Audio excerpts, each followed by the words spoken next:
Good evening, Free Enterprise fans, and welcome back to another match of the Highway to the Threemus Zone. Tonight, we will be bringing you this match between Professor Cory and Bakashinobi. Prof Cory 1 and 2 coming into this. Bakashinobi 3 and 1. I'm here, LMMotoss in the booth with Rumblefish. How we doing tonight, Rumble? I'm doing great. How are you, Motoss? I can't complain. I'm ready for more Free Enterprise. Yes, we got a really heck of a match starting us off tonight. Team Professor Cory and Bakashinobi, two really great runners. Let me walk you through what we have so far. What we know so far about this seed. We have our objectives: the standard Forge the Crystal, and then number 2 is defend Fable Castle. Number 3 is launch the Falcon, and number 4 is complete Bahamut Cave. So these objectives, they're going to be taking us all over the place. I mean, number 2 can be done in the overworld. Number 3 can be done, is going to require us to take the long way into the underworld. And number 4 is going to require moon access. So a lot going on there. It remains to be seen if the Forge the Crystal option will be a simpler path. And then on top of all that, we have a Rydia start. And Rydia starts at level 1 with 30 hit points. So we're probably going to need to get some additional firepower to back up Rydia right at the bat of this seed. Yeah, that's true. And we have been seeing a lot of players fade Fabul, but of course that will not be the case tonight. It's just too low-hanging fruit for one of these objectives. Picking up a nice physical character is going to be nice if we can find one here at the beginning. Luckily, we do have a lot of free character spots available here, so we're going to see who Bakashinobi and Professor Cory decide to pick up here at the beginning, and who they decide to send to the Tower of Wishes to perhaps pick up later.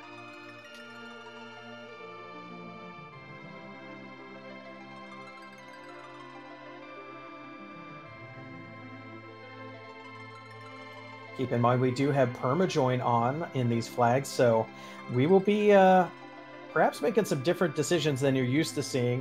What this means is that once a character joins your party, they are there for good. That character slot is forever taken. So we are going to be stuck with this Rydia. You can't ditch the initial characters, but we can ditch the second character. You're not forced to take them.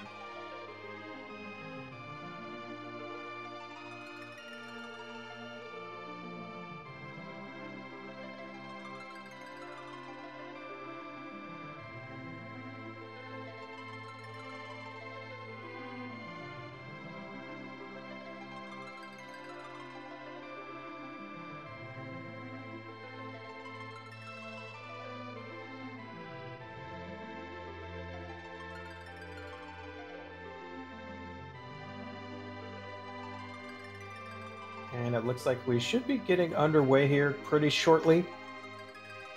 We'll have to see. We've been seeing a lot of Barren Castle or a Barren Town plays and Waterway plays to start off with. I do like Waterway a lot in these flags. You get to see a character and you get some chests that have a little bit more weight than the regular town chests. They're not going to be as good as they were in the group flags, but it's still worth dipping in. We'll just have to see how far our runners try to clear it.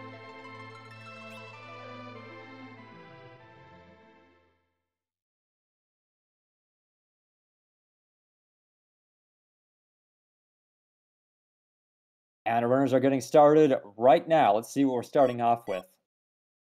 Rydia is joined by Palem, Great Black Wizard, Elwyn. We have the Mist Dragon, we know it's going to be in Barren Castle, and they get a Magma Key for instant underworld access. Now, that unfortunately isn't going to let them clear an objective, but it will get them the checks there really quickly. And we can see a difference already in runner strategy. Professor Cory taking that Palem, and Bakashinobi saying, nope, I'm going to send him to the Tower of Wishes.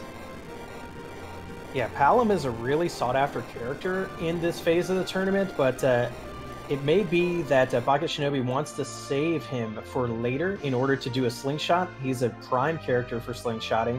You're not going to be able to slingshot Rydia, of course, because she has to be in your party early, and there's really no way to avoid her getting some experience.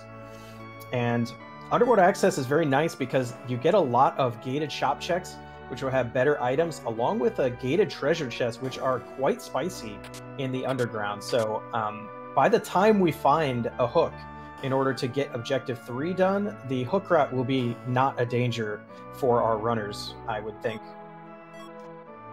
Yeah, we're already seeing some. It looks like, though, that our runners are forgoing the magma check right away. We had Professor Corey checking the Baron Inn fight. Looks like it's going to be Dark Knight Cecil there, and then another Palem is waiting for us in the water cave. That's 3 potential nuke casters that we've already seen, shaping up to be a very nice options for the end game if we'd like. We're still looking for some early game power, though. We need like a pretty decent physical attacker, or at least somebody with a lot of HP to get us through the overworld. Yeah, with this many black wizards early on, and in Mysidia we have even more black wizards. There's Iridia and or she's a color, but she has black magic, and another Palem who is a black wizard. So this seed is telling us something. This seed is telling us to do reflex strats for Threemus at the end. I just see it. And reflex strats, for those who don't know, I say you can beat Threemus, the final boss, in half the time or thereabouts if you use only spells and reflect them off of him. And because of the technical way that the game is made, he will kill Threemus at the end of this first phase. Now, believe it or not, even with so far 5 different black mages available, we're still looking for one more. We would really like to see a Tella. Corey is heading to Mount Ordeals to see what the free character is here. And meanwhile, Bakashinobi interested to see what this free summon from Mount Hobbs will be. And looks like we're going to get Jin. That's actually a good summon to start off with. To help once Iridia gets some magic power, casting that Jin will take care of some... Oh, there's Tella right there on Mount Ordeals. So once our characters and Professor Corey is definitely taking that, that opens up a lot of options. First of all, in terms of leveling, that means the D-Machine grind is going to be available to us. And try to get the Darkness Crystal. And also, Tella is Exit Man, so he can warp us around pretty quickly.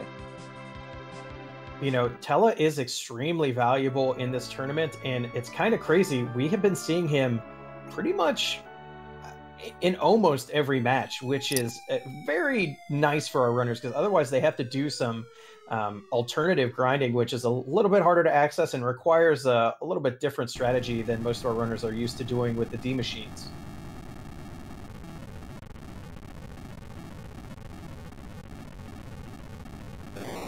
Professor Corey is dropping that magma key down the well. The seems headed towards the underworld. Bakashinobi is still doing a little more looting on Damstein right now, clearing out the treasury. Finding a little bit of gil, and also the ogre axe, which would be good if we ever find. It would be decent if we ever find a fighter, but it can also be sold for a whole lot of gold pieces.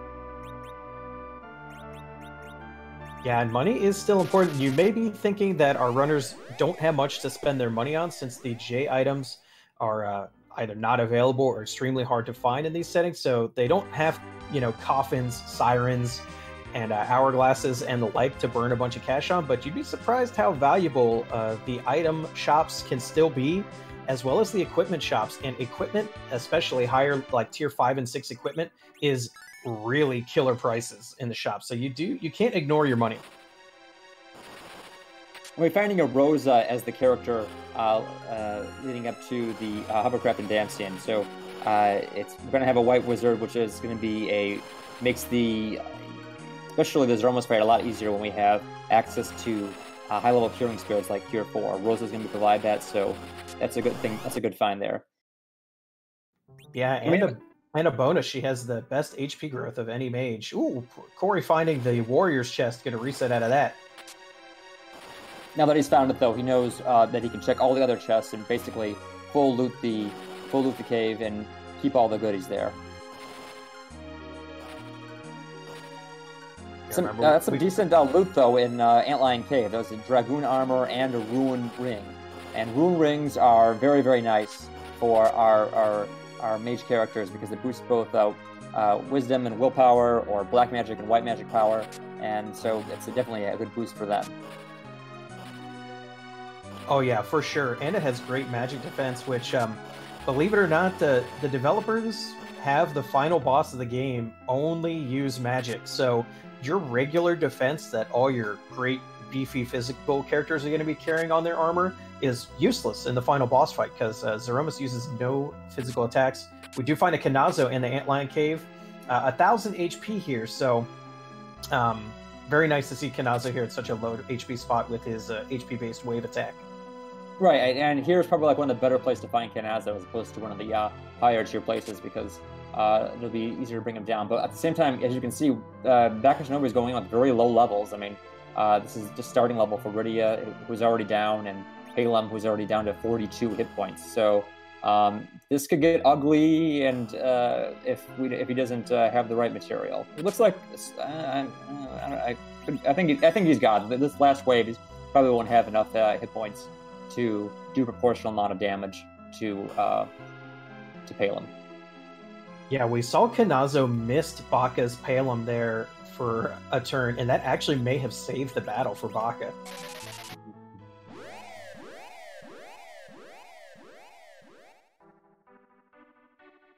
Corey, meanwhile, checking the bosses. It's Evil Wall and Yang in the King and Queen spot there. Those are pretty tough bosses for those spots, believe it or not, but also got paid off with the Darkness Crystal in the free chest. So Objective 4 is available whenever Corey feels like he's got the levels to complete it. Meanwhile, Baka finds the Earth Crystal, so going to get access to that Troya Treasury. Quite valuable this early in the game. Yeah, that's a good find for both of our runners. I mean, the Earth Crystal gets to that Troya Treasury, and that has some higher tier items, and so that's, it's a good thing to clear off. It also gives us access to Tower of Zot and 2 characters behind there, even though it's kind of a slog to go through it.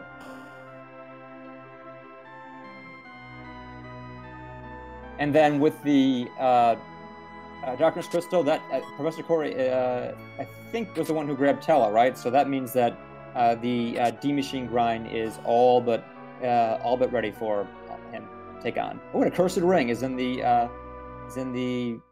Tamra. It's also a good find. Yeah, Corey's definitely getting rewarded quite heavily for going underground early. This is a lot of extra party power that's going to help him through the overworld spots. Meanwhile, Baka is showing us what's in Troya. We get life potions and silk webs from the item shop. That's not too shabby at all. And we're hoping that he'll be heading to the castle next, but to check in the weapon shop first, it looks like.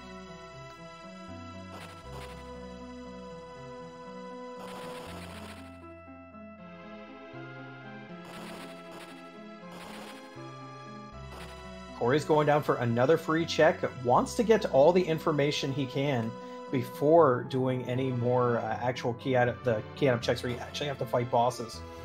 Baka, once again, not looting the treasury, instead going to Fabul, but then I think remembers that treasury is available, and back to Troya it is.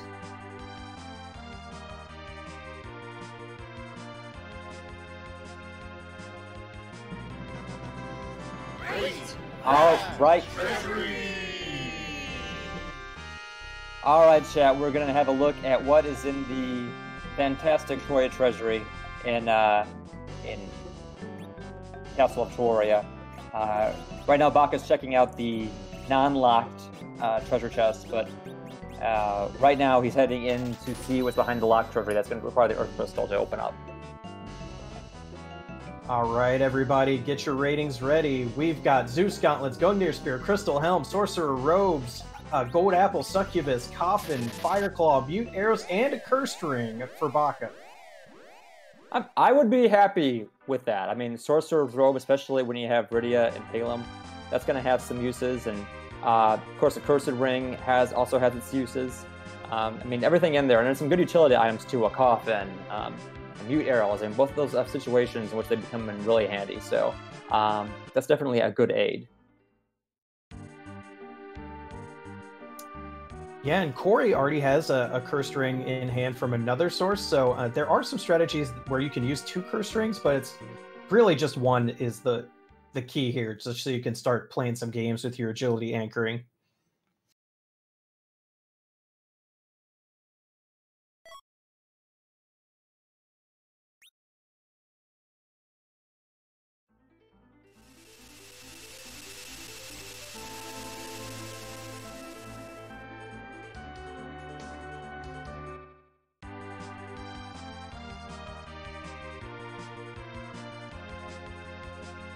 profcory, seeing that Rosa at Damsian and raising the airship.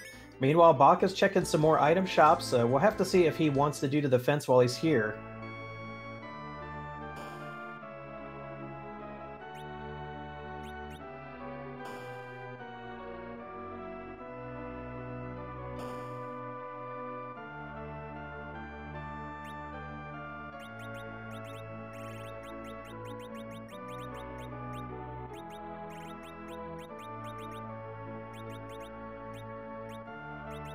So it looks like Baka is indeed going to try to check off that second objective with Fable Defense, and with those items in the Troyery, in the Troyer Treasury, he's got some good equipment to make that happen, even though the starting characters aren't all that great.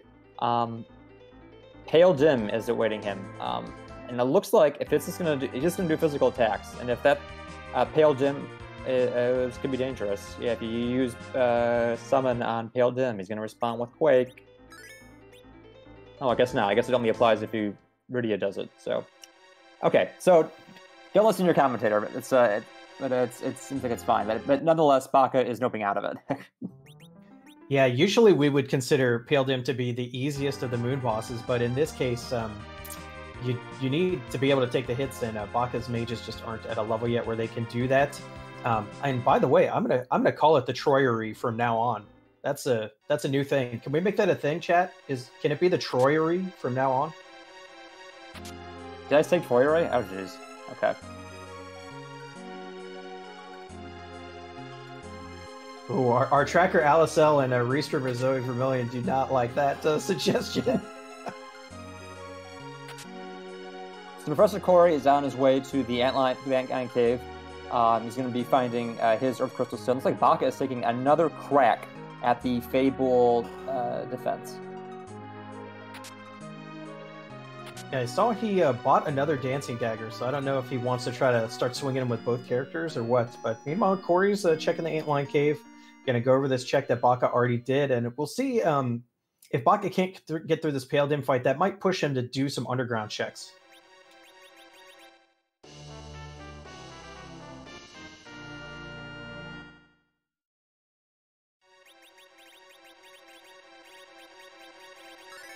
It looks like Baka is going to be able to handle this. The Dancing Dagger is doing not an insignificant amount of damage for this spot, and Pale Dim isn't hitting very hard, so just it's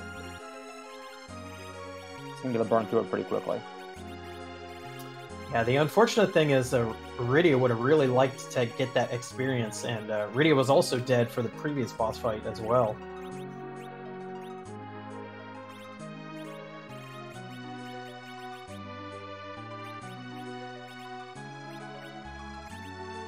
So a reward for this is not only checking off the second objective, but a ribbon.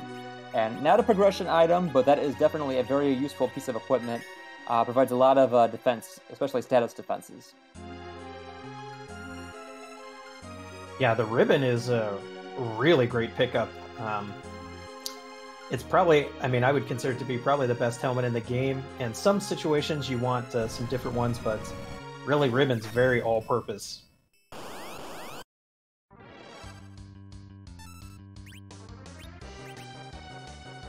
Meanwhile, we'll see how Corey's different strategy is really going to help. This Kinazo battle is both going to be much safer and much faster for Corey than it was for Baka.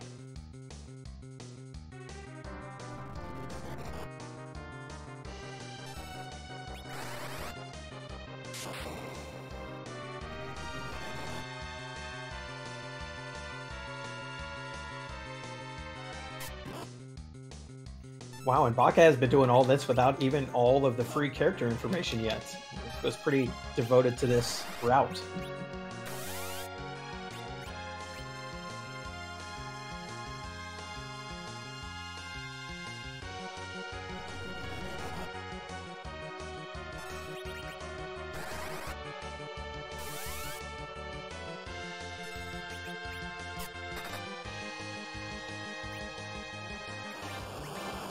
Kinazo isn't going down quite so fast for Professor Corey.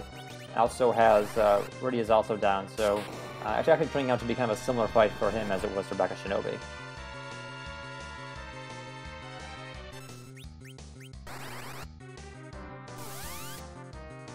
Ordeal's holding some nice stuff here. We find a Dwarf Axe and Samurai armor.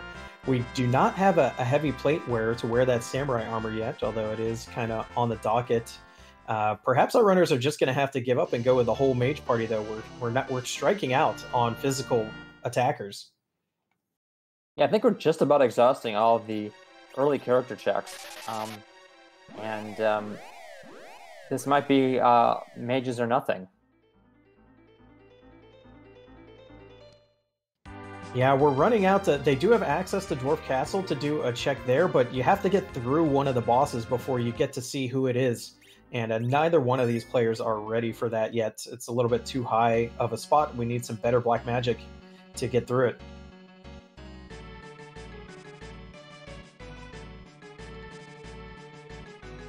Yeah, no surprise here. Baka taking Tella immediately, slapping the ribbon on him immediately as well. That's going to be a hard carry for a bit.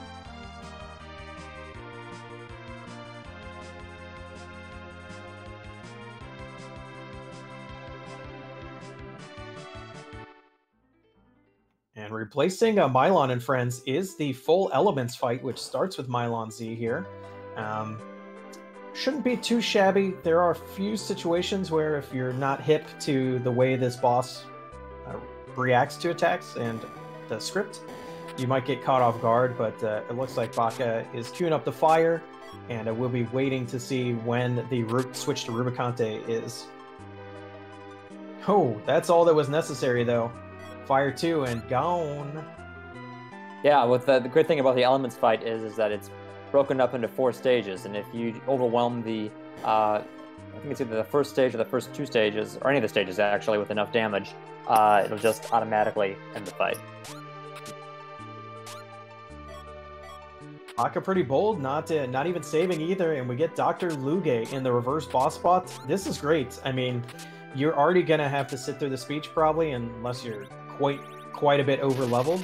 So the fact that this boss is the one at the back attack means you don't have to face something that could actually take out a few party members while you're waiting.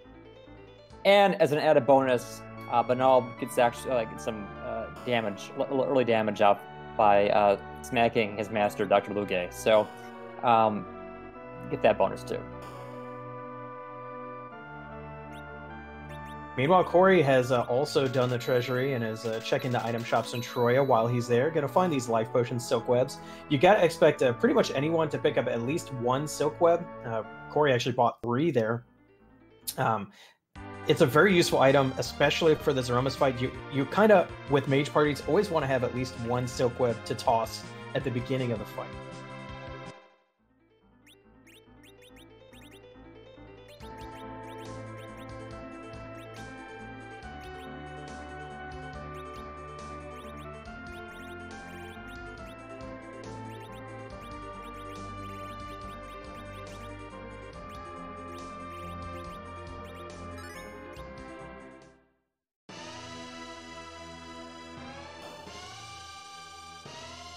Meanwhile, Corey heading into Fabul and heals up, which means that he is definitely ready to do this defense as well.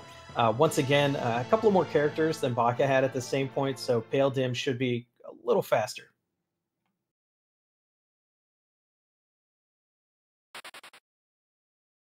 Couple more characters, but I don't know if he picked up the dancing daggers like Baka did, so it remains to be seen whether or not it's going to be faster for him as opposed to Baka.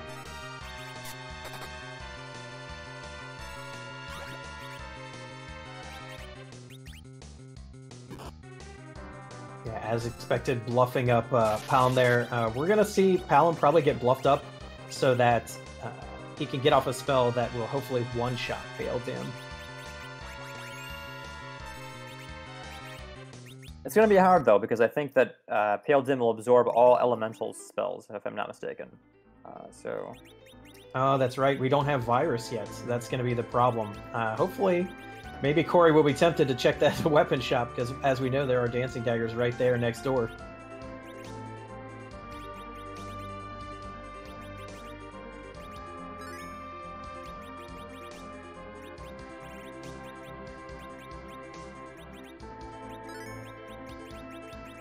Meanwhile, on Baka's screen, this Luge fight stretching on quite long. It just goes to show you, early mage parties with no physical attackers can have a problem outputting damage when you're facing bosses that are resistant to the magic that you have available to you. Luge is weak to lightning, but Palom just doesn't have the power right now. Instead, finishing off with a fire 2. Very nice. Dr. Luge's robot form finally goes down.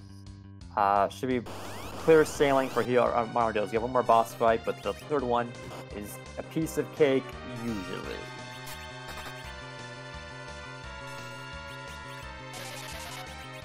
Meanwhile, Professor Corey taking another shot at Pale Dim. Hoping to have a little more luck with it this time around. Now that he's able to get a blink up on Rosa, who looks like it's going to be his main attacker.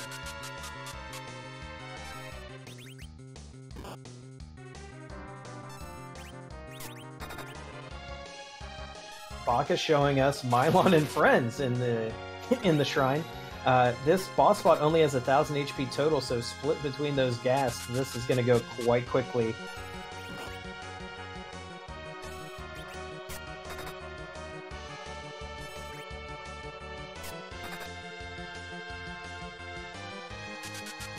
Yeah, never underestimate those dancing daggers early on. As you can see, even though Rydia's got a very low level, doing quite a bit of damage there to Mylon. So it's been a couple of fights in which using those dancing daggers has been useful.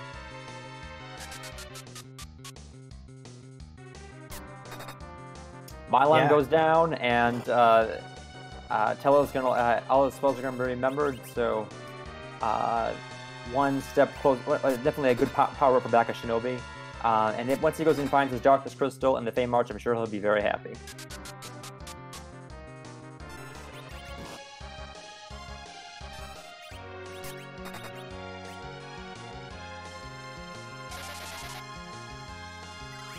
Corey trying to stay up, blinking his mages, just so if they don't get punched down while they're trying to get rid of this Pale Dim.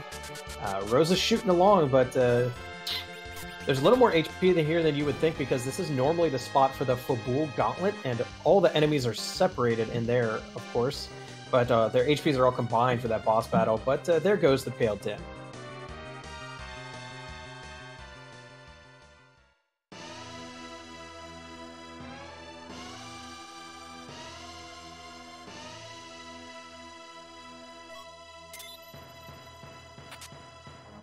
Looks like Baka is headed to turn in this Magma Key now, wants to finally start checking those underground spots, and I've got to think we'll be finding that Darkness Crystal sooner rather than later. It's a very popular move to go check that free chest in the Fey March as the very first action in the underground.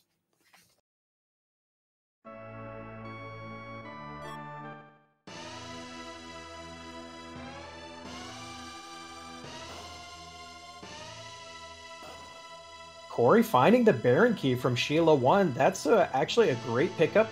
We know that D-Mist is in Castle Baron, so that's going to be a double whammy if he goes and decides to check it. Plus the Odin Throne is also open, although I do not believe he will choose to fight that yet. So I could definitely see a Baron check here. It would be pretty spicy if it happens.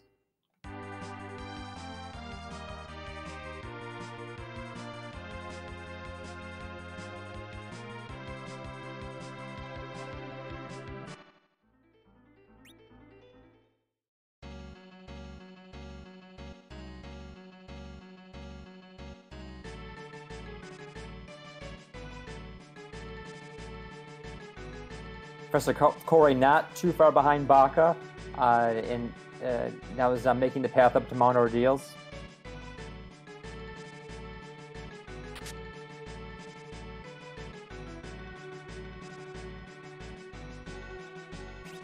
Baka at least gonna duck in and check some shops on the way to Fey March. May also peek the first boss here at Dwarf Castle, could be possible. Didn't save outside, so I think we may just be seeing a shop check and maybe a looting of the right side tower here.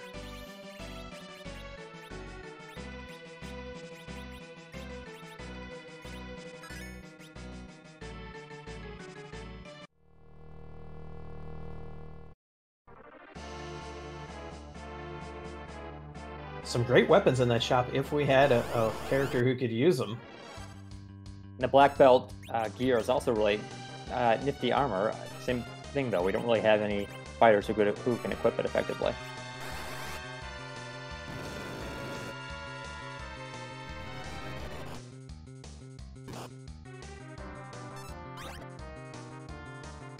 All right, so Motoss, let me ask you a question. All right, so when Baka is going to be, these characters are going to be very quick to get everything they need, I think, for their D-Machine grind. Professor Cory by getting telepowered up, Baka by finding his Darkness Crystal. Are you going to go do the D-Machine grind right away, or is there anything else you want to clear off before that happens?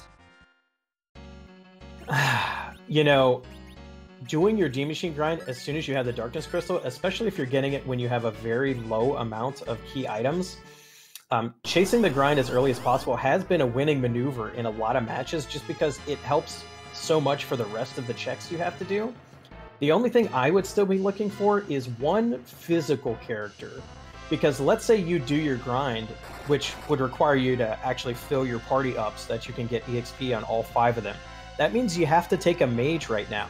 And an all-mage party has some liabilities in certain boss battles, and also the high magic defense spot boss battles. So I would want to at least see who the character at Dwarf Castle is before I went to grind. If it's not a physical attacker, then I'm just gonna, you know, trust my fate and go do the grind. But if I can pick up somebody, and anybody who can deal some decent physical damage, then I'm gonna try to do that.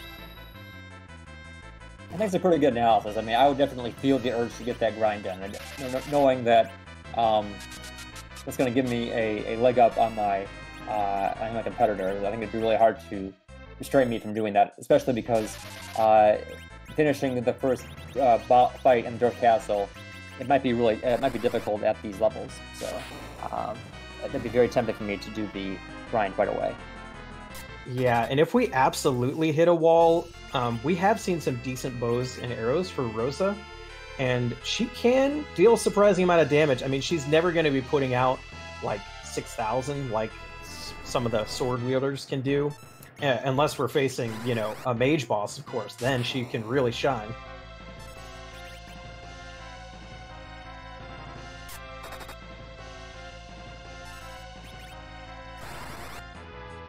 We got a question in chat. Have we seen Dark Knight Cecil or the Bahamut boss? I do believe that we saw Dark Knight Cecil in the Baron Inn. Somebody correct me if I'm wrong. No one challenged him, but I do believe he was standing there.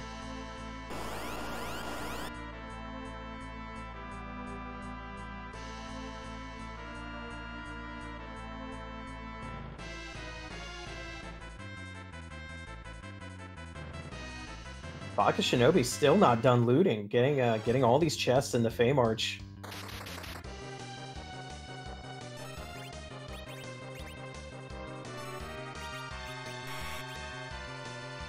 Meanwhile, Baka does find that Darkness Crystal, but still hanging around, wants to at least get the shop check done, and I think we'll probably peek the bosses as well.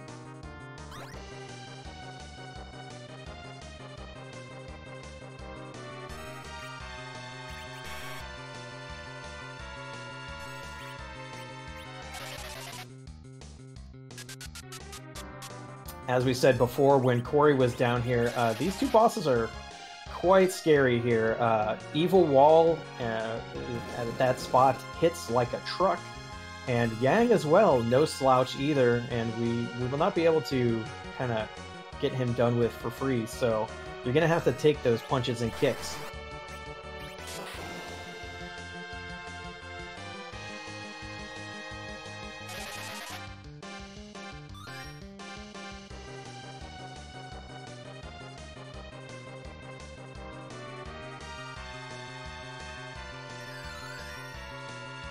Luckily for Cory, Baka is choosing to check pretty much all the locations that Cory already checked. So this is actually going to even up our runners quite a bit. Baka skipping some of these locations would have helped Cory a bit, but of course we don't know if that Baron Key from Sheila 1 pays off yet or not, so that could also be a liability for Baka in the end result.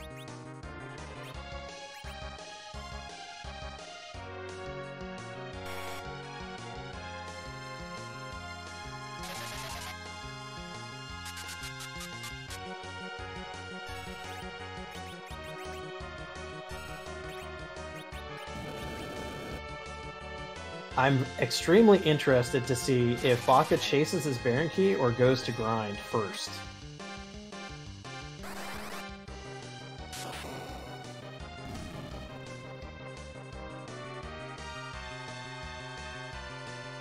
On the one hand, the Baron fight could yield a character that would be the fighter character we need to balance things out. Also, it might take up a little more time with these lower levels than if we do the grind first. Corey's through as well, and we'll be getting done with ordeals here, getting those full spell list on Tella. You know, we didn't mention it before because it's happened so quickly, but this actually was kind of required for our groups here. They need Tella to have those higher level spells, not just to help them through the early and early mid game, but also specifically for the weak spells, so that their EXP grind can be done quickly and safely.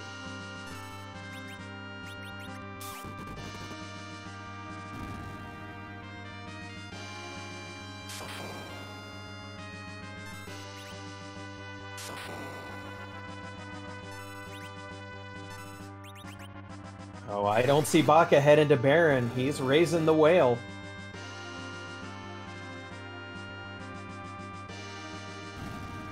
I did forget that there's another character check we can do if we go on the moon first to see what's available there. So that might be on his agenda before he does his grind. Or Micro the Giant first, we shall see. Yeah, you know, there's a lot of hesitancy to go up to the moon just for the character check in the shop because of like the Earth to Moon cutscene, but honestly, it can be worth it because even if you don't get items or character you need, just having the knowledge that you didn't pass up something good is kind of peace of mind for you.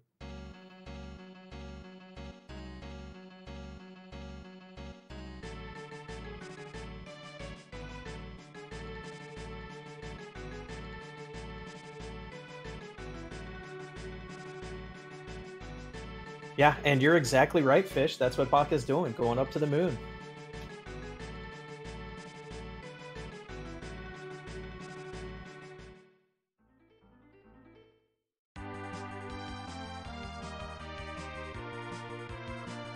Looks like we have a shop check first. I don't dislike it. Shops that are gated behind key items, which the moon shop is, are better quality. We see either twos. That is actually an item we were looking for. It's going to make this grind faster. Means you can get your MP up on Tella without using multiple ethers. This is key, actually. It's gonna speed Baka up considerably just finding those here. I think I only got one ether too, though. Oh, well. But I mean, yeah, those ethers are like an ingredient each because of Tella's limited MP pool. If you want him to do more than, I think, 3 weak spells entering the grind, or 3 D machines, you're going to need to find a way to replenish his MP, and ether is the way to do that.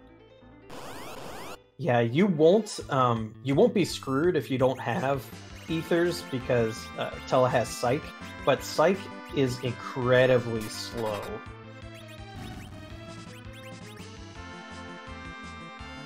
We find Yang on the moon, so that's the physical character that would be very welcome to balancing out this party. Yeah, even better, he doesn't require any equipment to be good, only levels. So I'm pretty sure Baka took that Yang. That's, I think, a smart move because Baka has access to the grind right now, meaning your Yang never has to go through those painful early stages, is going to get straight into the level 50s, gain a whole bunch of punch power, like literally punching as hard as, say, an Excalibur Sea Soul or a Masamune Edge, and his HP pool is absolutely crazy go nuts.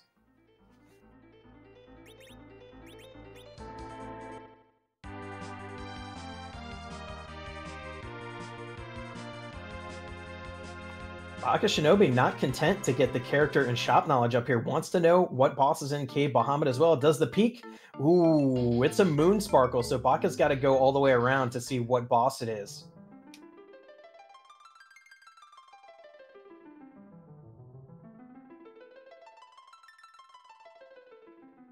Ogo Pogo.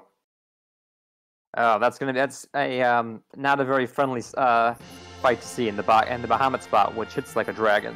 So, Baka's heading back down to the earth. Yeah, that's definitely a post-grind boss.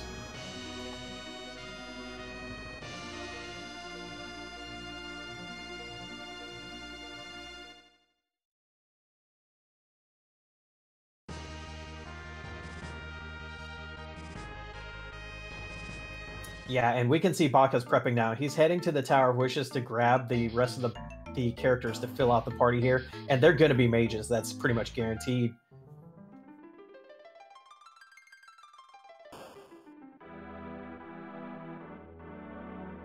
Yep, there was the Rosa to make sure we can have heals during this Romus fight, and here we go. Next thing Baka's going to do is head over to Barren Town and start getting in random encounters outside to make sure he knows what RNG seed he's on. He's going to be counting steps in between.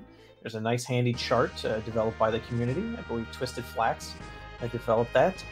And that's going to let him get the exact battle he wants to get the maximum amount of EXP in a single battle, which is actually important because the slingshot mechanic, where a character who's behind in levels gets double experience, only works basically until they catch up. So the fact that it's all one battle is very convenient for us.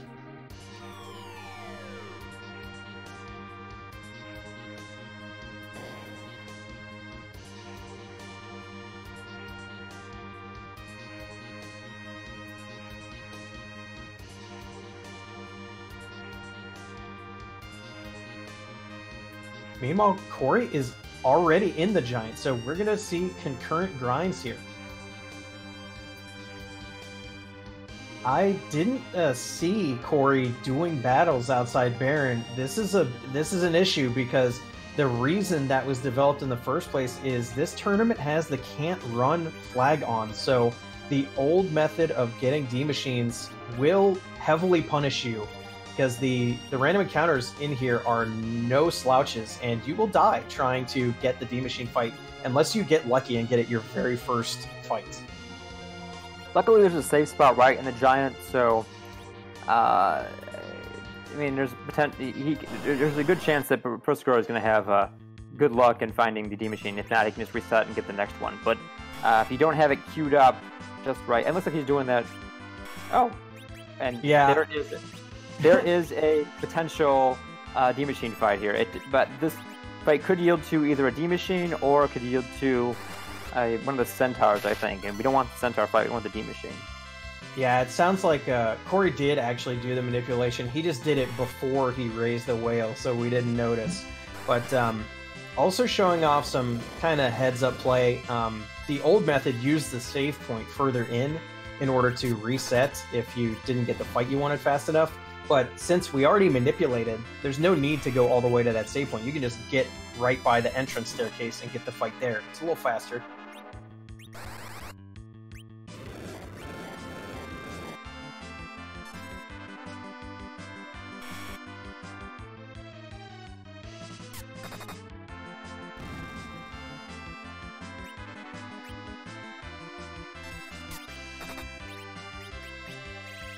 Yeah, we're going to see who can get through these fights faster. Neither one of our runners have anywhere close to 10 key items, so they're going to be having to do the full length grind here, not going to be able to skip it by getting double experience. So we're going to see how this goes. This is Cory's second D machine already, and we'll see how many Baka does.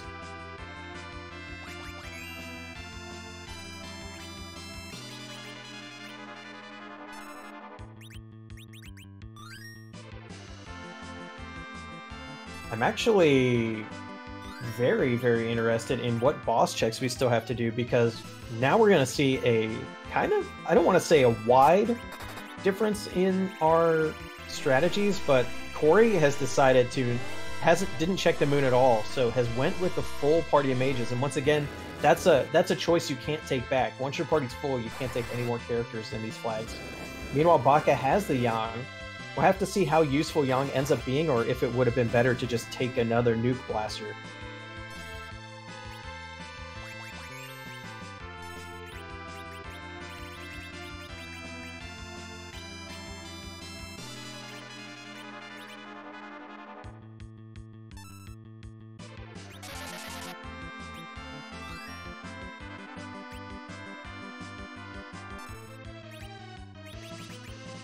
And here we see Baka has found the fight as well. Once again, I feel like I say this every match because we keep finding Tella, but the beamers here deal HP-based damage, which is very convenient for low-level parties, so they can't really kill you quickly. And the D-Machine itself also deals HP-based damage, so it's just overall very nice that this fight exists. This is like a classic experience grind in Final Fantasy IV used extensively in the vanilla speedrun. So since we already knew all about it, we just kept using it.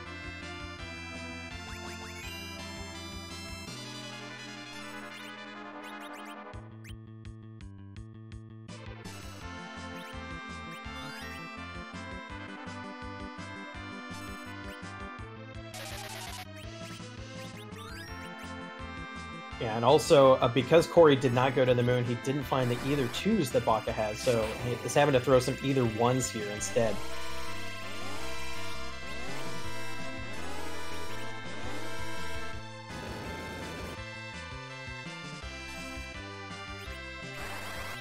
I do agree with chat that there's very nice symmetry between these fights, with one of them being the regular direction and one of them being the back attack.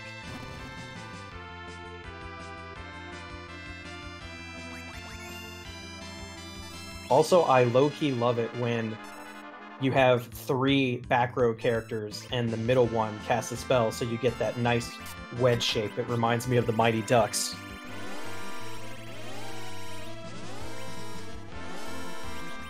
So Motoss, let's while our runners are doing this grind, let's look into the future a little bit. I mean, okay, assuming they're gonna wrap up this grind, they're gonna have some insane levels enough to beat the Z fight at the end of the siege. But where do we go for, like, immediately afterwards? So, they have an issue. We haven't found any of the parts they need, either the Legend Sword or the Adamant, for Objective 1, and we also haven't found the hook for the Falcon. So, we have a few options. Of course, Dwarf Castle has not been checked. We have not checked Keyless Tower. The bosses in the Feymarch have also not been checked, and of course the entire moon, which altogether is 7 key item checks. So, if I'm these players, and I'm already at endgame levels, I would be very tempted to play the math and go to the moon. It's dangerous because if it doesn't pay off, it's the biggest time investment out of all of those choices.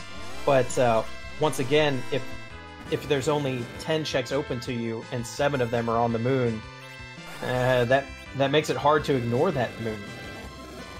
Yeah, I agree with that. And also, Cave Bahamut might be a double value.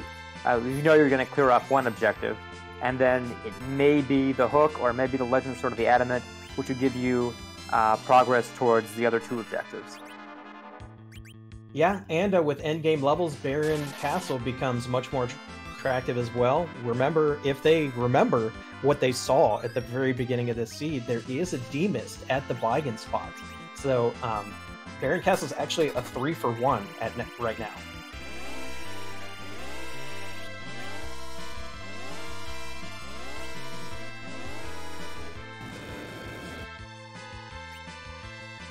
So, of course, as a viewer, I would like to see one of them go to Baron Castle and one of them go to the moon to show us, like, the maximum amount of key item checks in a short amount of time.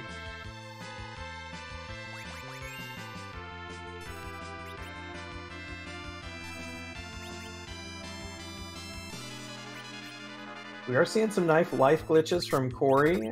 That's where you throw a life potion or a life spell on an enemy while you can still target it, but while it's dying. This lets you get double experience from the enemy, triple if you can get 2 life potions thrown. It's just a quirk of the programming in Final Fantasy IV. Resurrected enemies come back with 0 HP and immediately die again. We got a bad problem in Baka's side. Oh my goodness. I cannot believe that managed to happen. Baka's party went down and only Tella was still alive and actually hit with a clutch virus to get the D-Machine out of the way. Now, luckily, the Searcher doesn't summon another enemy until you hit it again, so Baka can just take a couple of minutes here, get the rest of the party up, heal them, and not lose this time commitment. And you would also lose the manipulation because whenever the console is reset, your RNG seed is randomized again.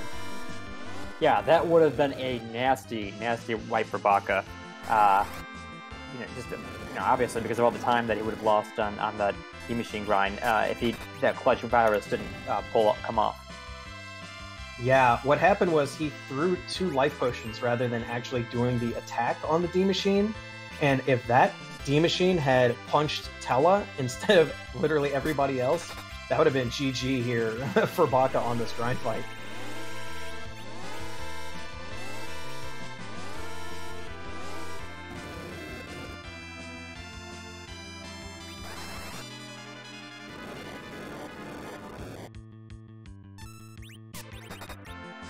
Now, meanwhile, we have Corey still going. We'll have to see who exits this fight first. Remember, Corey did get in the grind fight like slightly earlier, was maybe 1 or 2 D-Machines ahead of Baka.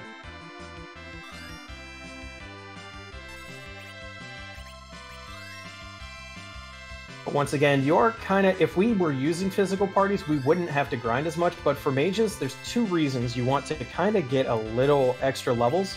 One is that their spell lists aren't filled out until later, and as we've been saying pretty much since the beginning of the match, you really need Nuke for this strategy to work, and most mages don't get it until in the 50s, whereas Berserkers can kind of take the Z fight in the mid to high 40s.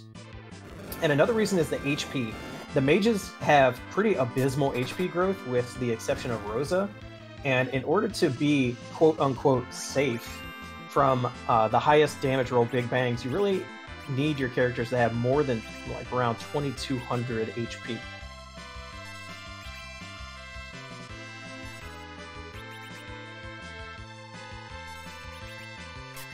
And did we mention that different characters in this game gain their levels at different amounts of experience?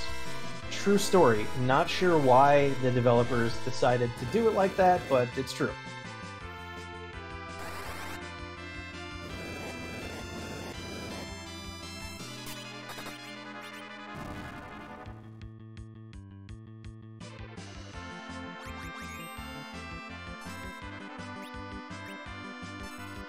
No one's moving to weak the Searcher yet, so it looks like both of our runners are still going here. Not happy with the amount of D-Machines they've gotten already, which I can't blame them. A lot of times you're doing this grind with 10 key items already, so you can do literally half as much.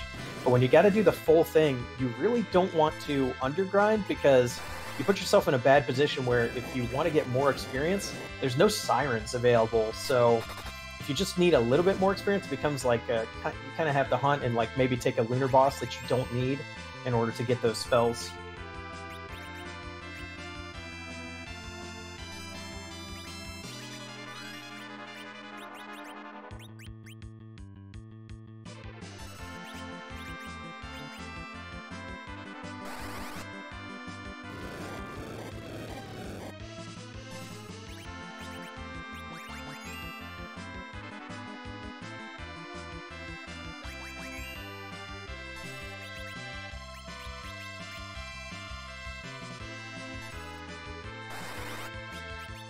All right, there comes the week.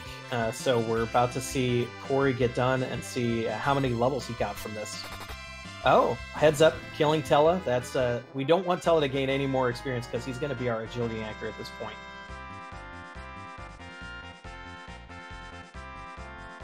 I think that's like 1.1 billion experience points. Yeah, it's more than 1 million experience there. So that's going to be plenty for Corey. All the mages are going to be completely online with that.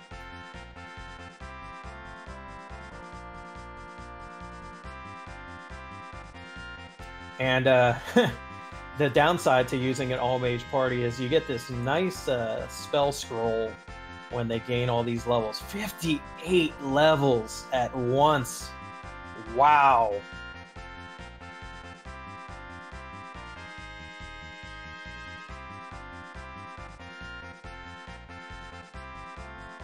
We might actually see a twin that can survive a fully rolled Big Bang. You don't see that every day. Yeah, they're already getting 60 levels. I think that, like, yeah, this is like the going through all these spell scrolls and then learning is just probably actually eating up more time than Professor Corey probably thought. It's like in a weird way, it's kind of a negative. I mean, not seriously, but I mean, it's one minor drawback.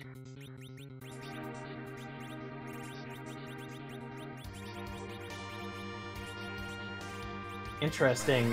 Baka's using Sylph Summon in order to kind of gain some time to get the cursor to the next character in order to life glitch. That's pretty heads up.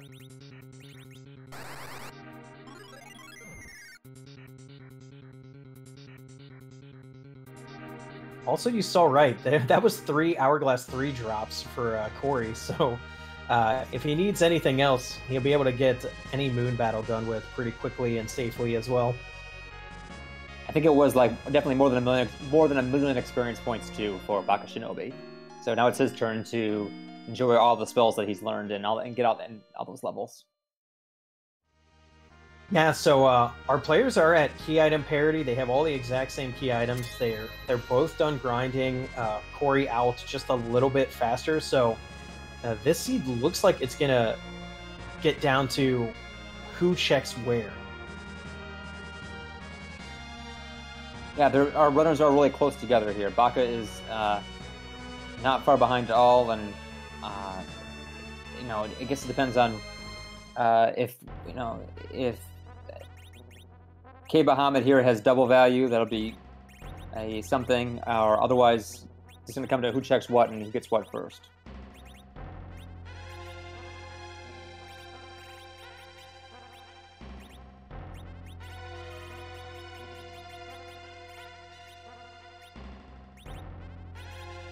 Yeah, I see a lot of chatter in chat about the character palettes. Of course, those have been put in the game by our resident artist, Scala Kitty. And in fact, the Rosa in the seed looks to be based on Scala from Chrono Trigger for all of you Chrono Trigger fans.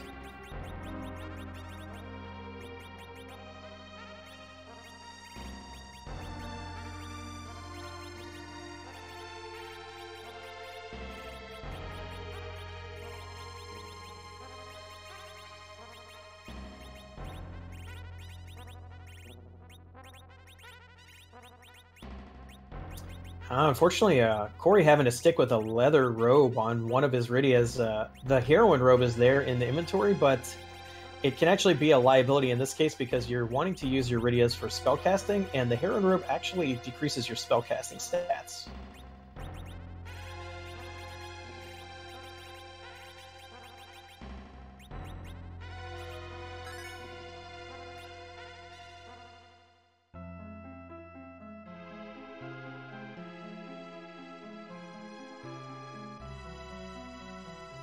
Okay, and it looks like Baka's gonna go ahead and check that Ogopogo after a quick rest here in the whale.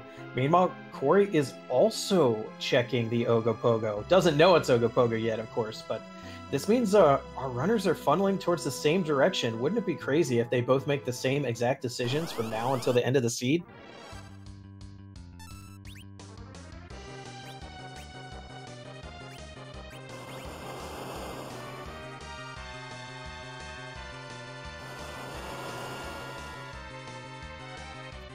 Ogopogo is going to be punching hard at this spot, of course, but the big waves are very scary. They deal damage based on your total HP. Each one takes a quarter of your total HP, your max. So as long as Rosa keeps those Cure 4s rolling, the wave won't be the problem. It's going to be Ogopogo punching, which is why you're seeing the illusions start to come out. One problem I see with this fight is that, Ogopogo counterattacks with some really strong, nasty magic in response to magic, so this is usually a fight reserved for fighters, but there are no fighters in Professor Corey's party. So, how he actually does the damage to take him out, take out Ogopogo, will be interesting to see. Yeah, we see here the same strategy that you're going to be seeing later on Zeromus. Reflected spells do not trigger counterattacks in this game. They didn't think about that, so you can bounce spells off your own party in order to get them on the enemy, but that means keeping Blink up on Rydia is really important here, because if she goes down, we're going to lose our reflect source.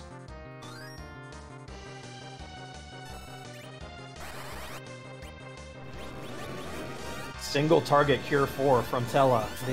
Basically all he's good for now.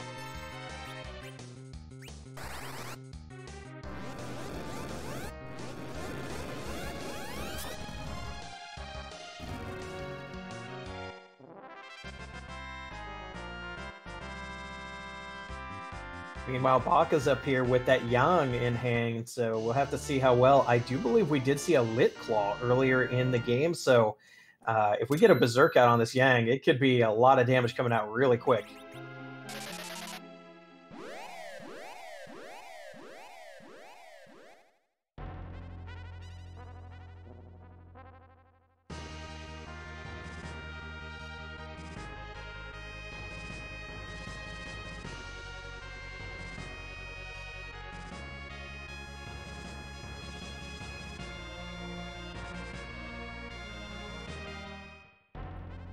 Corey's through the fight and exiting out, heading now to the lunar subterrane.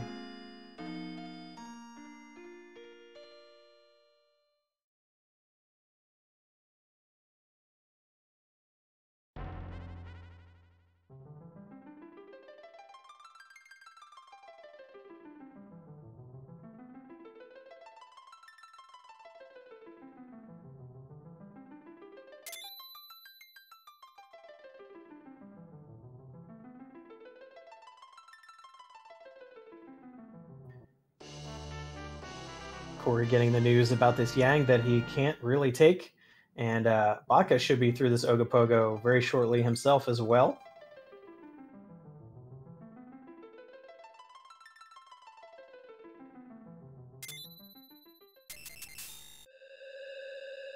Now, always the question about the lunar subterrane. Top down, bottom up, which one's is going to be? I can imagine that neither player is going to want to chase this Twin Harp yet. They're already here on the moon with 6 more checks ahead of them. Chasing the Twin Harp would be a big risk, especially since they need more than 1 key item. So Twin Harp only holds 1 key item, meaning you couldn't get Go Mode just by going to Twin Harp, whereas you do have a chance to get Go Mode just by staying here on the moon.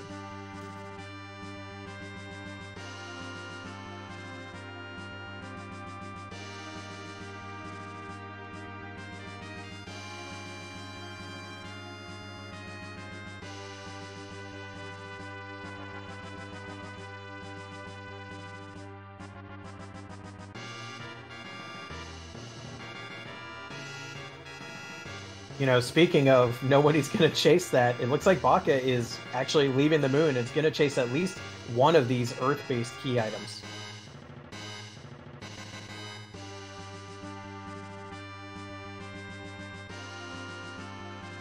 Meanwhile, I have to confess, I like this play from Baka. I mean, the other lunar checks are going to take some time to weed through the lunar subterrane, and if we're going to do some weeding, might as well do some of the Earth-based checks, because you could probably like one-shot many of those bosses with these high levels now, as opposed to having to weed through things on the lunar subterrane and going through a number of checks to get rid of the bosses. Both of our players chasing the math in different ways here. profcory going bottom up, starting with the Ribbon Room, very popular because of the double check. There's 2 chests in here. Meanwhile, Baka is going to Baron. We're going to be seeing the 3-for-1 check here in Baron Castle. Corey finds the CPU in that Ribbon Room. Moon CPU isn't super dangerous because Mazer, once again, deals HP-based damage, but it is long because it does cast Reflect on itself, meaning if you want to take it out, you have to use attacks that attack the whole enemy party. If you do that, then you're going to get Globe 199, so it becomes difficult to deal damage quickly with casters without having to make some sacrifices here.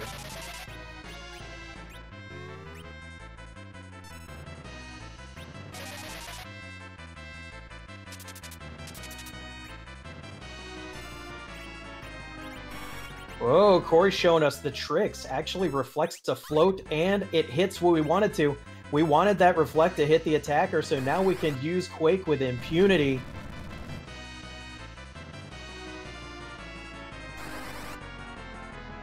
That was a 50-50 coin flip, and Corey got it.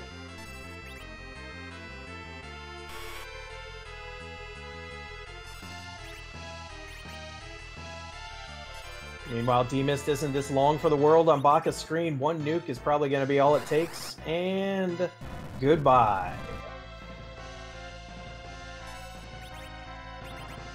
Always good seeing Mist Dragon go down without having it change into form first and wasting a little bit of your time.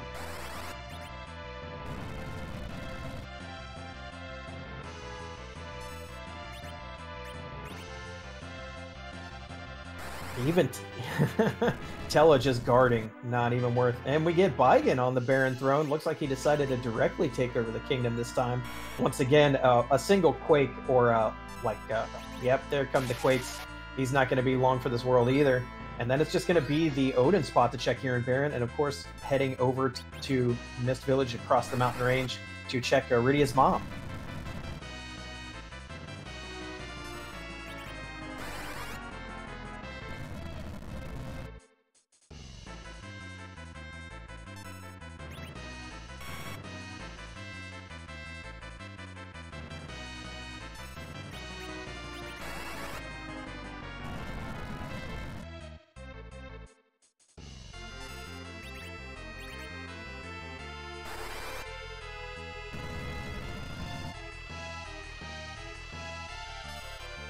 And embarrassingly enough, I don't actually know Rydia's last name, so I don't know what to call her mom except for Rydia's mom.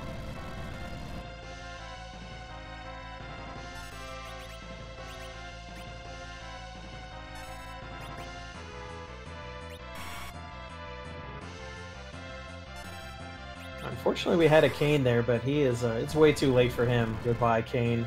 We do get a Luca key. That's another rabbit hole.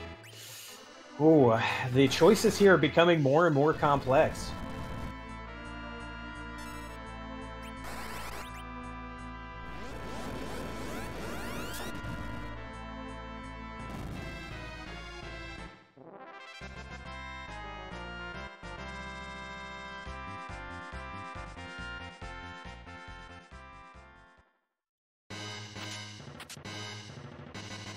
No, the D-Mist is a defense sword. We don't even have someone who can use it.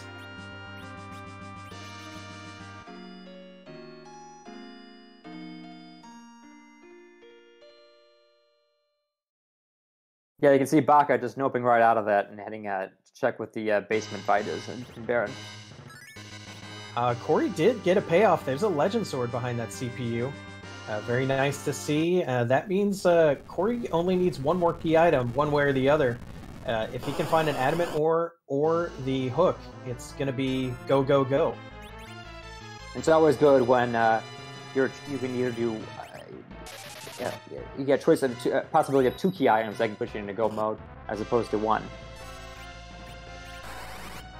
Meanwhile, continuing this moon strategy, finds Octo Mammoth. This boss punches hard, but gets incredibly slow by the end of the battle. So Corey should be able to get through this no problem. Has already blinked Rosa just in case. Whoa, the Odin throne has the hook. Baka's got it all, got everything he needs. This was the right play, and here he goes. He's gonna go do the hook route very quickly, get rid of those bosses ASAP, and collect the crystal. Let's go. Corey's got to hope that the Adamant Armor is behind one of these other moon bosses in order to stay kind of neck and neck. I should point out that neither of our runners has the pass right now. So if Corey does get the pass from this fight, or one of these moon fights, that might give him an advantage over Corey, Bakashinobi rather, as we go through this. But actually it's a Moon Veil is the payoff from the Octomam. Yeah, that's another one that would have been nice to see earlier on in the seed, but now, like we said, Zeromus doesn't use physical attacks at all, so that physical immunity is not super helpful for you. Corey's going down to the Ogopogo spot. This boss fight can be incredibly rude and sometimes even more challenging than the Zeromus fight. So let's see who he gets. Baka not interested in checking the Cave Evelyn shops. I always say never check it, but I think in this case he's okay. Oh, we get a Dark Elf. As long as you get to the second phase, this is good, but it is going to hit quite hard. Very high magic attack at this location. Also very high speed too, so Dark Elf will be going through the cycle of low level magic, then weak, then Whisper, which is basically Piggy, very quickly. And Piggy is not going to be good for mages, so it's going to be harder than it looks. Luckily, that first Whisper hits Tella, and Rosa and the Rydias are about to send lots of damage Dark Elf's way. We just need to get him. There we go. There's the change. Hopefully we'll see a weak from the next Black Mage who can do it, and then this Dark Elf's going down, no problem for Corey.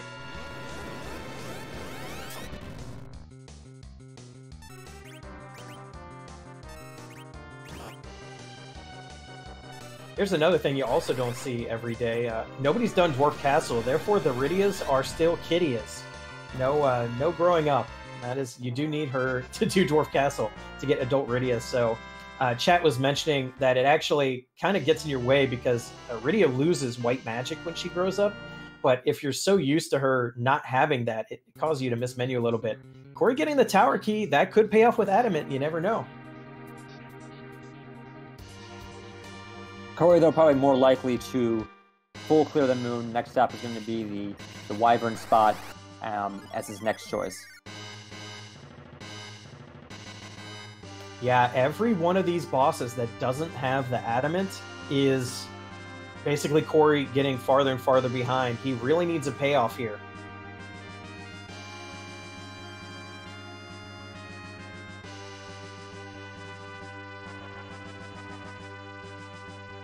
Meanwhile, I didn't even see what the character was in Cave Emblem, but this first boss is Magus Sisters.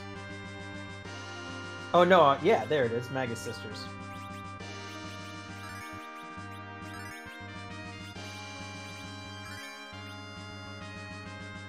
Nothing that a couple of Quake spells can't handle. One Quake is all it takes, falling in love with me.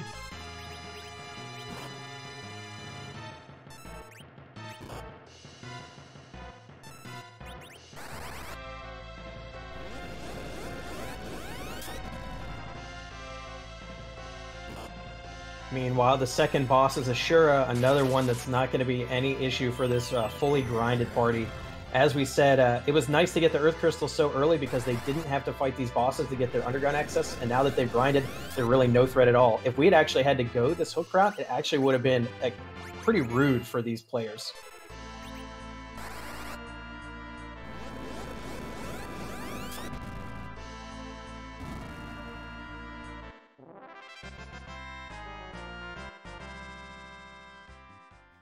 Corey finding that Mom Bomb and gets through it pretty handily there.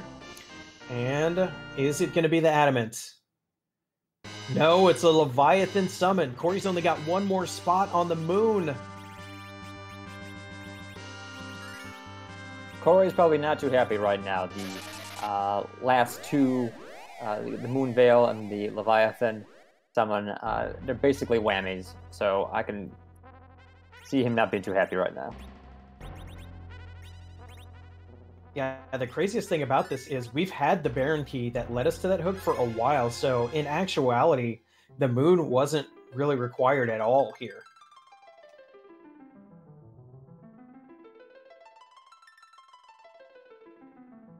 Meanwhile, Baka finally finishing off Ashura, just about ready to launch the Falcon to clear off that third objective.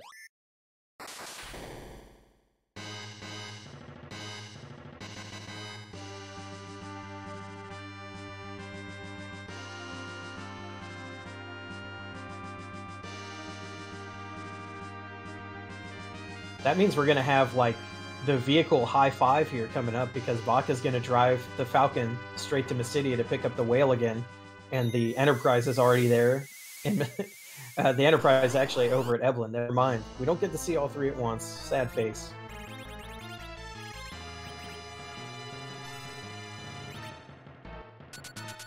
Well, at least this last spot on the moon for Corey is the guards, and it could still be Adamant, so this is not over yet.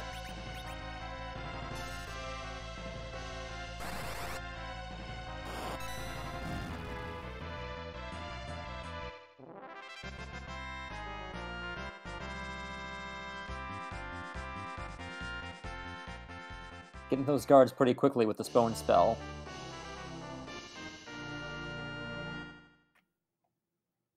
Baka has completed... Oh, it is the Adamant! Oh my goodness, what? That's exactly what Corey needed. That means Baka, if either runner... Wow, it's a shame that they were on separate ends of the underground. That's a shame. There was no way to really discover that without full clearing.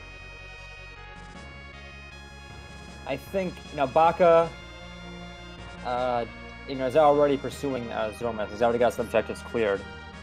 And so just something that's a really distinct advantage right now. But, if for whatever reason the Threemus fight takes longer than there's a snafu or something that the Threemus fight, I think Corey has an opening. Oh, for sure, because Baka had to go through that hook route. Meanwhile, Corey's just going to have to go underground and forge. A single wipe from Baka, like with an unlucky Threemus fight or slightly mismanaged Threemus fight, could actually put Corey like right back on Baka's tail, if not ahead.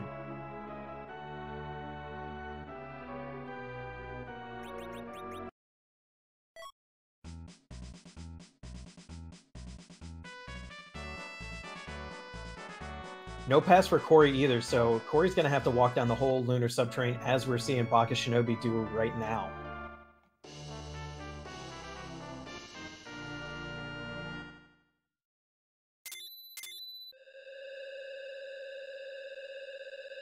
There's the Excalibur for Sir not appearing in this seed.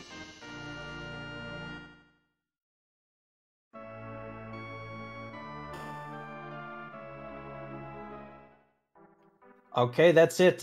Corey's literally just a whale flight and a couple of floors of the lunar subterranean behind Baka now, so we're probably going to see both players in the Threemus fight at the same time.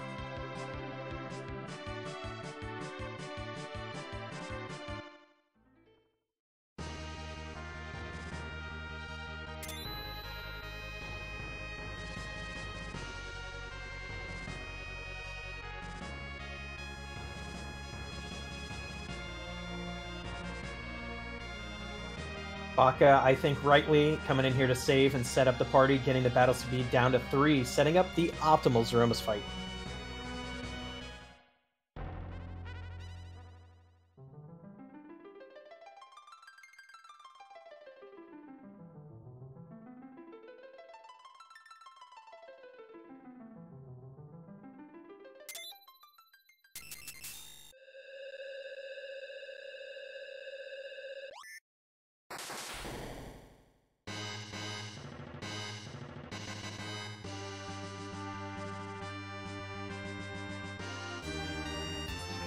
Wow, I'm seeing some Z flags in the chat.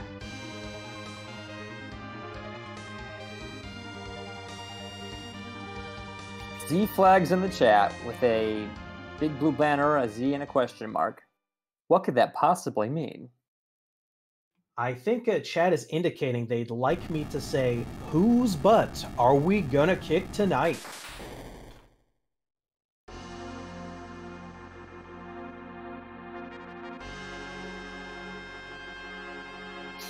We do have randomized sprites for the final battle, so every time is a surprise with over 450. Unless you play this game 24/7, it's very unlikely that you've seen them all. Hopefully we get one that's at least a surprise to some of you tonight.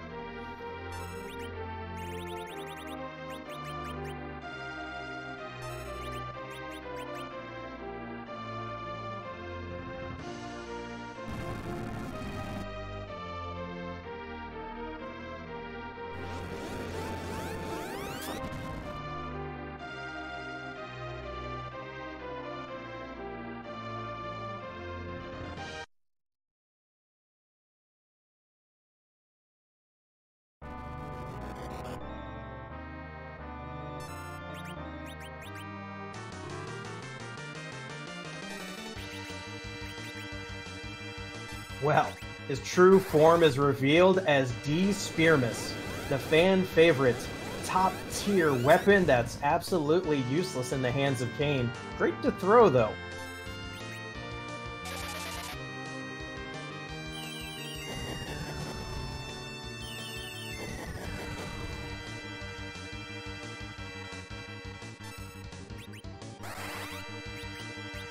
Yeah, we can see Baka making full use of those reflex threats. Setting up a Starveil on Yang, and inflicting not just Nuke, but also Rose's White spells.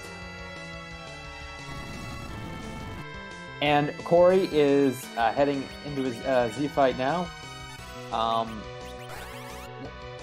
The advantage is still Baka's, but it's going to be close. Yeah, so Corey's going to use a full mage strategy here, which gives an extra nuker. But Baka does have Yang here. Yang's kind of the ultimate insurance because that beefy 4,900 health pool means that even in the unlucky event of the rest of the mages just getting unlucky, not getting a Cure 4 off, and taking all the mages down, he will still be alive to bring the rest of the party back.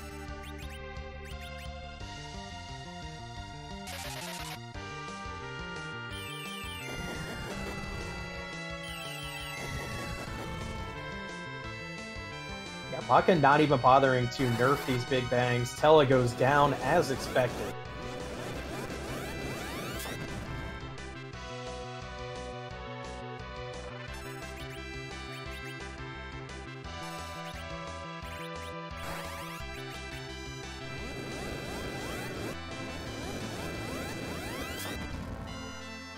And here we go, just goes to show with a lot of different routes and completing completely different objectives, both runners are seeing the same D-Spearmas at the same time.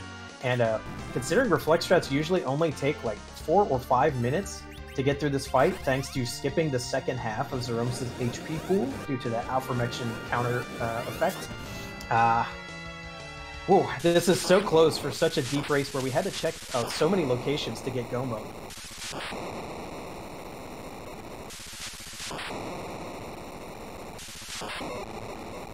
That's the shake on Bakashinobi's side. That's a 1 hour, 18 minute, and 10-second finish for Baka. GG's, and that takes Baka to 4-1, which is an extremely healthy record in this tournament so far in this phase. Baka is a good runner, and 4-1 is an impressive showing. Yeah, if Baka can get one more win, that would actually put him within striking distance of the top 4 and being able to select his opponents in the upcoming bracket stage.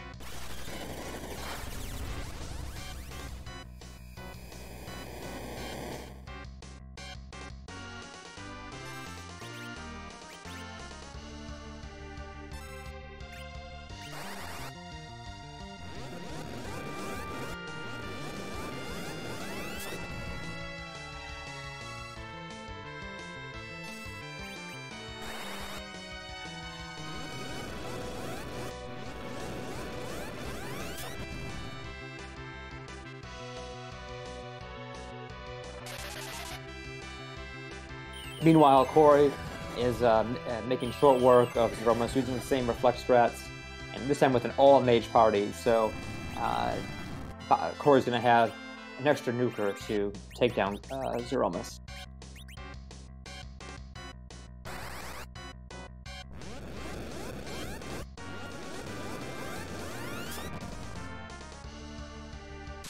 It just goes to show entirely mage parties can do it. We didn't really run into any roadblocks where our runners were unable to defeat a boss. We had a few resets when they didn't think they had the power at the time, but really nothing that gave either of our runners very much trouble during this seed.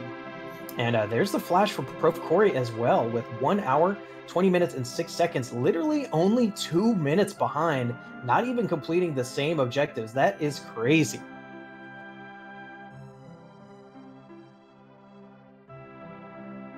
And with those finishes, looks like we're going to try to get both players in for an interview. And we've been told that Baka will be providing us the music you all crave as well after the credit roll.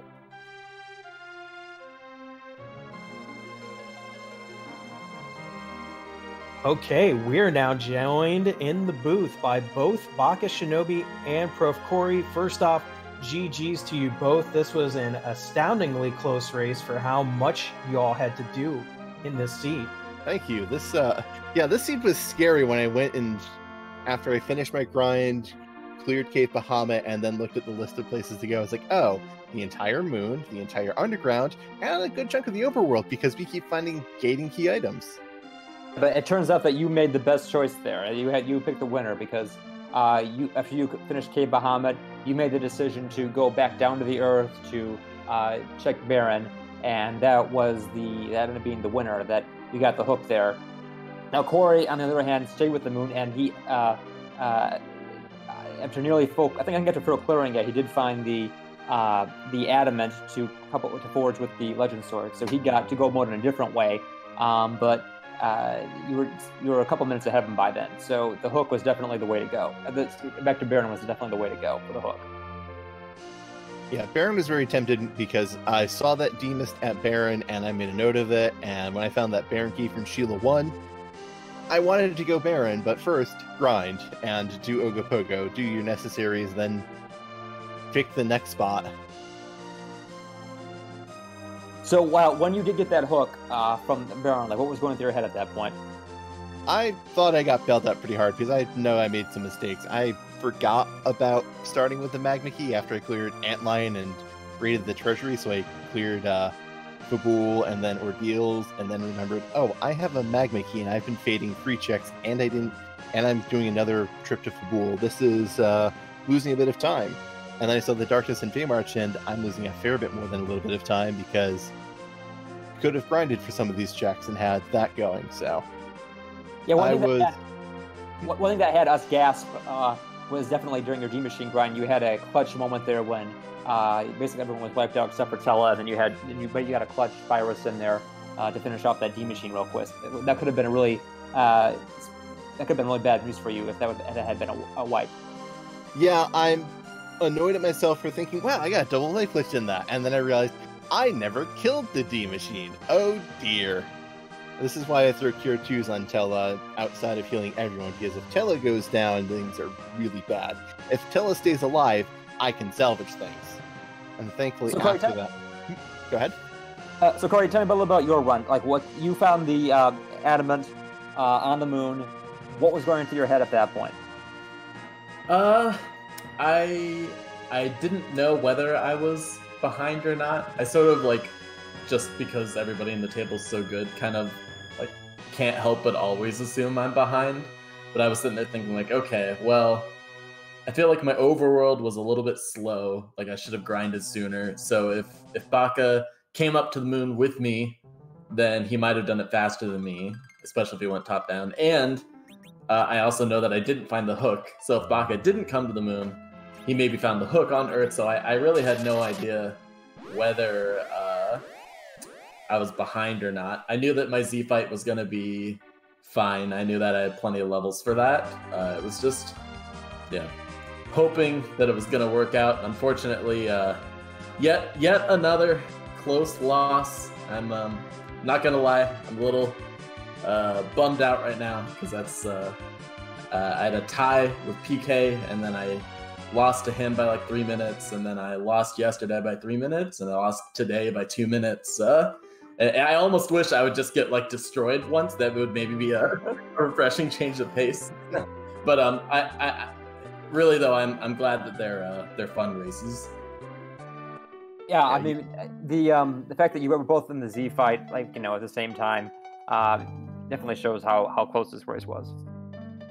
Yeah, profcory is one of the runners I don't want to sling insults or do disservice to any of my other opponents, but profcory was definitely one that I got more and more nervous about as I watched more of his matches because I hadn't seen a lot of his before Zone 3, and it was sinking in how scary he was. I definitely feel I got bailed out by that hook hard in this siege because of some other mistakes I made, and profcory definitely could have beaten me very easily.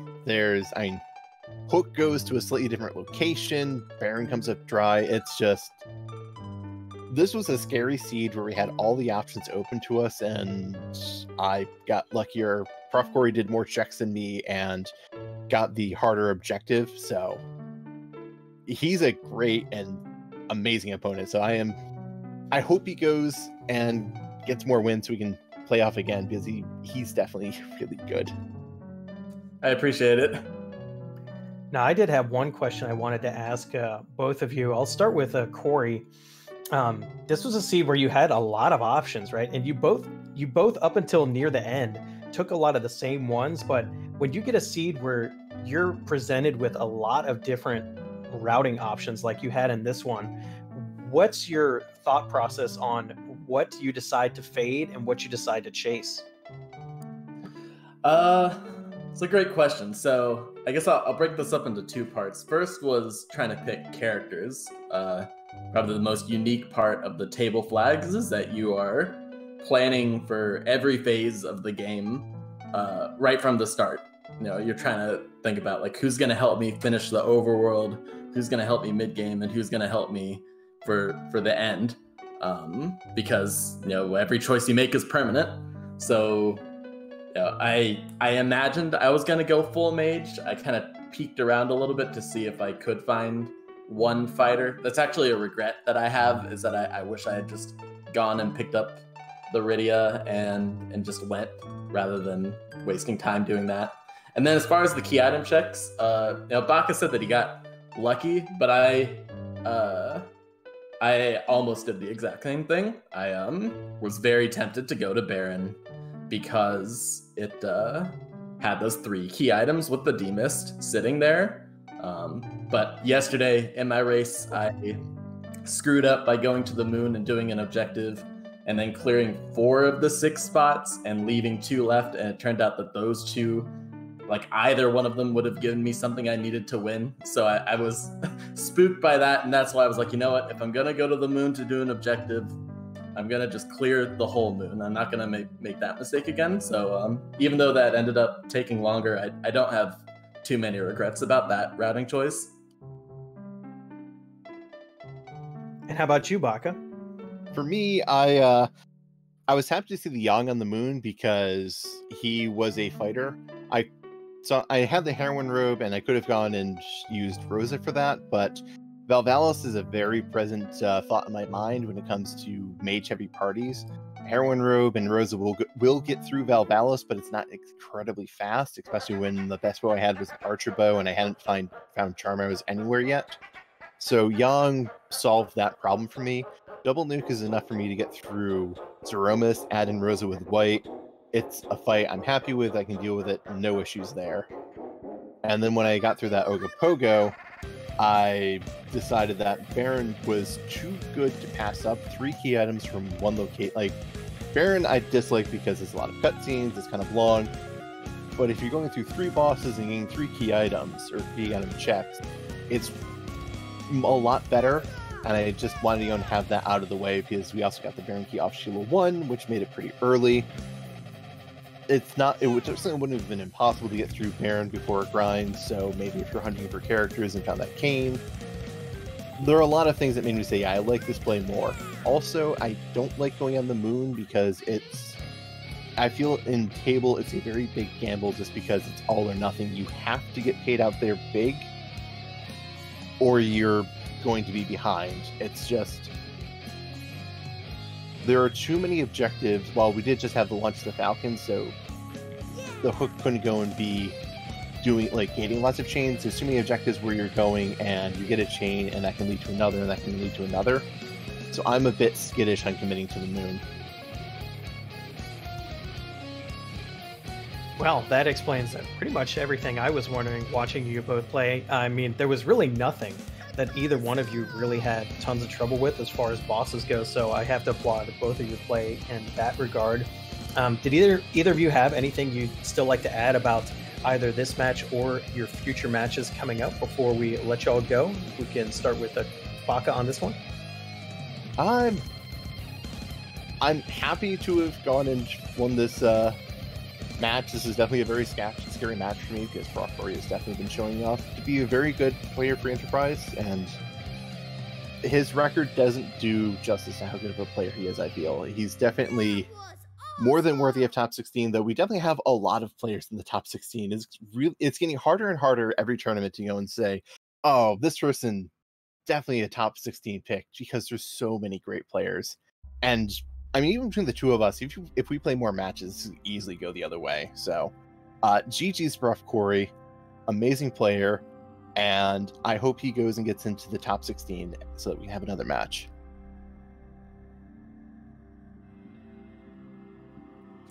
On my end, again, I gotta thank Baka.